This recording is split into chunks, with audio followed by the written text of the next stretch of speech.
Sen büyüklerini büyüksün. Sen bizlerge can tomirimizdan ko'ra ham yaqinsan ya Rob. Sen biz ota-onamizdan ko'ra ham yaxshi ko'rasan ya Robbim. Ya Robbim, bizlar ham seni yaxshi ko'rishligimiz uchun muhabbat ber bizlarga ham ya Rob. Ya Robbim, bizlarni qalbimizni iymonga to'ldirgin. Qalbimizni iymonga to'ldirgin. Qalblarimizni Qur'onga to'ldirgin ya Robbim. Xonadonlarimizni, yurtlarimizni islom bilan munavvar qilgin ya Robbil alamin. Ya Robbil alamin, sendan yolvorib so'raymiz. Bizlarni zurriyatlarimizdan munofiqlarni, kazzoblarni chiqarib qo'ymagin. Ya Robbil alamin, sendan yolvorib so'raymiz. Bizlardan to qiyomatgacha keladigan zurriyatlarimizdan yolg'onchilarni chiqarib qo'ymagin. Senga iymon keltirib iymondan qaytadigan munofiq murtatlarni chiqarib qo'ymagin.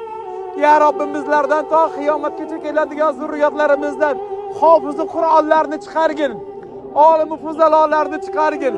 Diniga, vataniga, oilasiga xizmat qiladigan solih, obid, zohidlarni chiqargin.